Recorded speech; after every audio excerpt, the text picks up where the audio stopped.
Okay guys, it's really windy, so I'll try to speak up a little bit. I put the camera behind a big hay bale. I'm hoping that'll help y'all to be able to hear me. And I apologize, there's a chicken going crazy in the background. So what we have here is, this is kind of a start of our food forest. And let me show you, this is one section that, and y'all can do this for your properties. This is not a hard thing to do on a quarter of an acre, on a half an acre. This is very, very doable. Now, over here on this side we have, these are pear trees. These were here when we got the property. I don't like pears, neither do our kids, neither does Amanda Lynn. It's just not our thing. I mean, we'll eat them, we're not going to turn it down, but that's not our thing. The other thing is these trees actually don't produce that well, mostly because they were so neglected. We have spent several years really, really aggressively pruning these every year, and we still don't get much production from them. So actually this year, these are going to get cut down, and we're going to end up turning most of it into firewood. Some of the pears, some of the limbs may go and be chipped to be for our smoker, but right now these are all going to get cut down and replaced with another type of tree, probably a citrus tree of some sort, but we haven't fully decided on that. Now over here I've got some peach trees. Down on the end I've got some papas and some papas and some plums. And then I got two pomegranate bushes here in between. Now, nothing looks very impressive right now because all the leaves are off. When you see it in the summertime and everything's real green and bushy, it looks real great. This is about a 2-year-old food forest right now, so it's got a lot to do, and we can make this a lot better. Now, one of the things that we could be doing is planting another row of a smaller bush or something here in between and getting blueberries up there. We're not stripped for land, so we spread them out a little bit more and allow that sun and that grass to get in there, because then I can graze in between them. So ours is a little bit different. If you're in a subdivision and you don't have the land and you're doing this on a quarter of an acre or a half an acre, you can plan this out a little bit more, and you can buy larger trees for the northern end, and then as you come forward and come from north to south, you get smaller and smaller and smaller, and that way those southern rays of sunshine really hit everything, and that's what you're kind of looking to do. So you put the blueberries in the front, and then your elderberries and your pomegranates behind it, and peach trees and apricots, and just keep moving it back and keep stepping it back bigger and bigger, and put some nice big apples there at the end, and you can step back this food forest and really be productive. And you can look into aquaponics. We're gonna be setting some of that up this year, or hopefully. I don't know if we'll get to the aquaponics this year. We got a lot going on, but we're going to show you all how to do that when we're able to get to it. But you can see here we've able to start this food forest. Now I'm going to take you across the street, and we'll show you what we're setting up across the street. We've got some more trees coming. We've got a high tunnel coming in here in the summertime, and so we've got a lot going on here. But this is a great way to get your food forest started. Grassland yards and stuff like that, guys, they're stupid. I'm sorry. I know they look nice, they make your property look pretty, but they provide no function for you. Get rid of the grass, get something else in there that can be used to grow something for you. This would be real easy to run some raised garden beds up here in the center and have our garden going, and we could keep that going all year long. If you're in warmer climates, we could put a small high tunnel over the top of it to where even if you're in a little bit colder environment, you could really keep that going and have 8 months of food production there. Now for us, you can see we've got all this wood here in the center. This is actually some of our firewood that needs to be split. We have a tendency of splitting and sawmilling all around the orchard trees, and that way all that biomass that doesn't get burned up and that gets kind of left over ends up going back and feeding the orchard trees. And so we tend to split and sawmill around the orchard trees, and we'll continue to do that.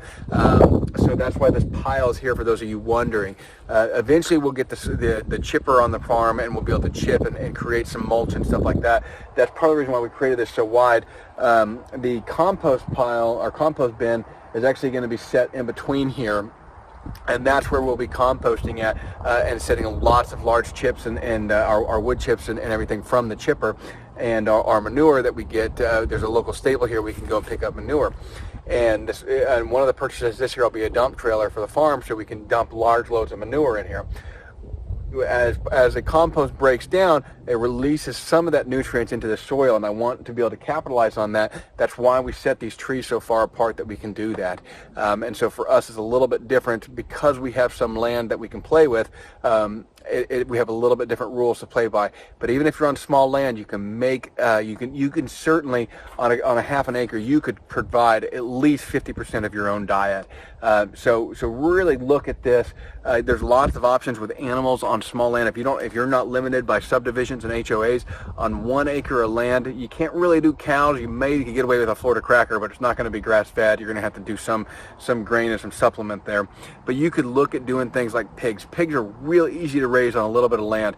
You can buy 2 cooney pigs, put them on your property, and you can raise out enough pork for you and your family for a year, just with 2 pigs, and then that'll give you the lard to use as well, so you're producing the fat.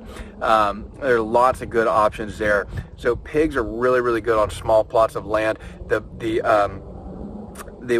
pig waste is a great fertilizer. You do have to process it, so you want it to go through a heat and break down a little bit, because the pig feces is very similar to ours, and it has a lot of bacteria in it that we don't want to mess with. It's not quite as clean as a cow or horse manure coming out, so definitely realize that. But pigs are great for small land, and if you don't have an HOA or a covenant that prohibits you from doing that, everybody thinks pigs are nasty and that they're loud, and a couple of coonies really are not bad. We're going to move across the street now. I got to get away. The racetrack, they're firing up. It's Sunday afternoon, so there's always guys over there testing out new equipment. Really irritated about that racetrack. What a bummer that was coming in. So let's move across the street, and I'll show you all what's over there. All right, we're a little bit more shaded from the wind over here, so hopefully this won't be quite as bad. This over here, you can see behind us, I've got about 6.5 acres over here. This is all getting fenced. This is going to be one of the next pastures for us. You can see it's all treed right now, all overgrown forest. So over the course of about the next 2 years, we'll continue taking firewood and sawmill lumber out of it. We'll be making slash and burning piles like we showed you all the other day, and just continue to take this down. Now right here, we've got a holler that goes down in there. This is a semi-dry holler. The one over on this side is always wet, but this one's semi-dry. So what we'll be doing with this one actually is clearing this out, and then we're going to dam up one side of it and make a nice cattle watering pond for us, or a fertilizer factory, as Joe Soliton calls it. So we'll be setting that up here in the near future. There is some regulation on that we've got to kind of work through, but it looks like as long as we're using it for cattle, we can go ahead and push forward with it. So that's the next thing that'll be happening. We'll stock it with fish. That'll give us some good fertilized water. We'll actually pull from that to water what's going to be going right here, which is a big high tunnel. This is where our high tunnel is going. We've got a bulldozer coming out here in the next few weeks to level this all out and get us set up to put a high tunnel here. Inside that high tunnel down here in Alabama, I can raise avocados, and I can raise lots of different citrus. So there are citrus that I can raise outside of a high tunnel, but there's some different ones that we'll be putting in there.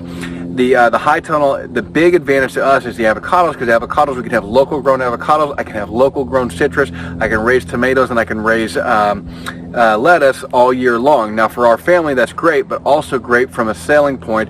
I can sell local grown heirloom tomatoes that we can then sell all year, or actually, yeah, tomatoes here I can probably grow all year long. It's warm enough here. We'll start composting inside this building again to let some of that nutrition leach into the soil.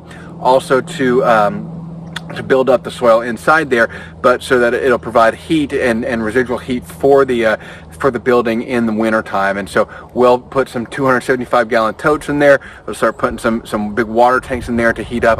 We'll paint them all black and allow the sun to heat those up during the day. They'll release that energy throughout the night. The compost in there, everything should stay above freezing in the high tunnel, and that's really what we're looking to accomplish with it. So really excited to get that going. That's the next step for our food forest. Now, if you're on a smaller piece of land, you can still do these high tunnels. There's really small ones that you can do that are not that expensive. USDA does lots of grant programs for them. That's how we got ours paid for. They're covering about 90% of the cost of that. We only have to come out of pocket about $2,000 to get ours covered. Now that doesn't include planting, doesn't include some of the finishings, and it doesn't include excavation. So there is a little bit more on our cost with it.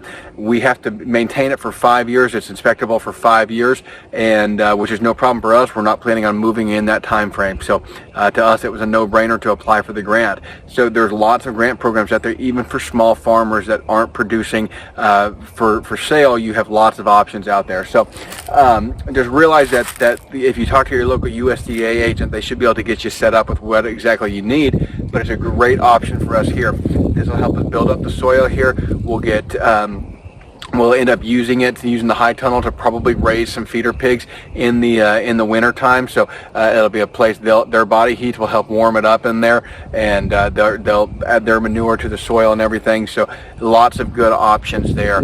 We'll also be setting up another orchard over here off to my left, and the south side of our property. And we're setting up this is kind of unusable land the way that this is shaped, but it's a great place for us to put an orchard. I can put about 5 rows of orchard trees over here, and it's too small for me to be able to use for grazing, but I can raise orchard trees, and then we're going to surround it actually with some good pig wire fence, so I can start my piglets over here.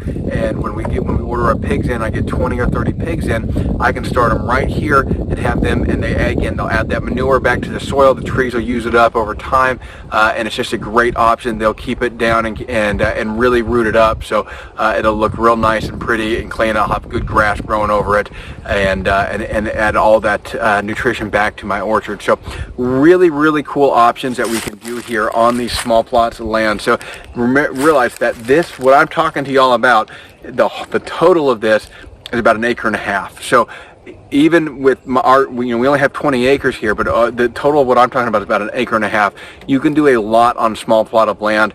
And this area that we're talking about with this orchard, where I can put about 4 or 5 rows of orchard trees, is maybe 1/2 acre, 1/4 acre, somewhere in that range.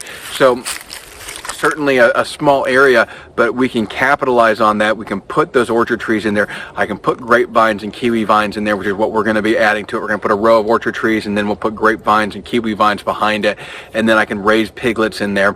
And for us, we'll just raise the piglets and then release the full pigs out on pasture. For y'all, if you're on a smaller plot of land, use that area to grow out the pigs. You can put 2 or 3 or 4 pigs in an area like that and raise them out their entire life in there, and they will add that nutrition back to the soil. If you run a hot wire down the center, you can then rotate them back and forth. So move them over here and set them over here for 4 weeks, and then move them to the other side, let them root up the other side for 4 weeks, and let this side recover. Spread hay down by cheap straw and spread it down on top of what they have messed up, and that'll just continue to build the biomass into your soil. Lots of options for y'all on small acreage or even in subdivisions. Subdivisions, you're a lot more limited because of the HOA problem, but not so much by the land. So yes, you may only be able to grow your vegetables and your fruits. You probably can't do any meats. You may be able to do some backyard chickens. Backyard chickens are great options. Things like chicken tractors that you can move around back there. It'll give you lots of manure and fertilizer and nitrogen for your soil. So you want to definitely look at those options, and it provides eggs for you. And if you just have a bunch of hens, even if it's against your HOA, probably not going to hear that many complaints about it. So especially if it's nice and clean, you don't let them roam in the front of your yard. So get rid of the grass, guys. Get rid of the landscape grass. Landscape with edible plants. Madeline wanted to put in a bunch of rose bushes, and I said, listen, baby, that's your thing, it's fine.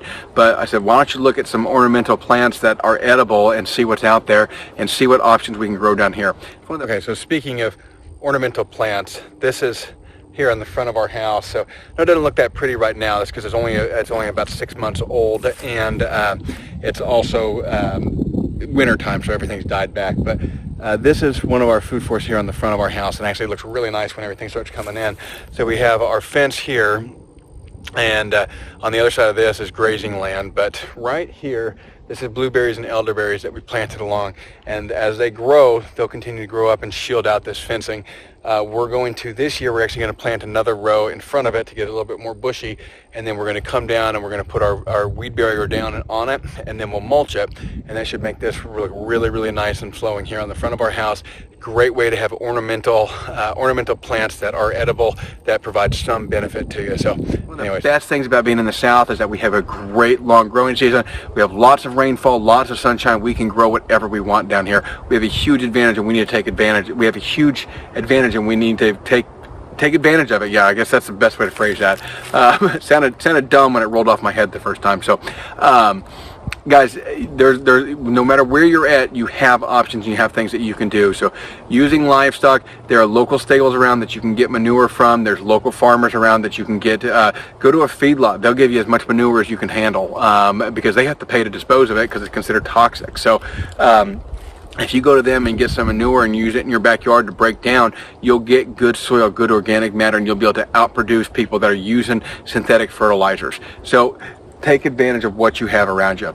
Guys, I really appreciate y'all watching. I love talking about this. I could talk about this stuff to death, so we'll let it go with this. And make sure and like and subscribe to the channel if you haven't already done so, and we will catch y'all next time. If you have any questions about our food forest or about what you can do on your property, post it down in the comment box. I try to answer every comment, but certainly I will, if I see them, I'll write it down and I'll make a video about it in the future. If it's too long to answer, I'll just tell you, hey, wait, see what's coming. But I love those ideas for videos. So if you guys want to know more about how to create these food forests, post it down in the comments below, and I will see y'all in the comments.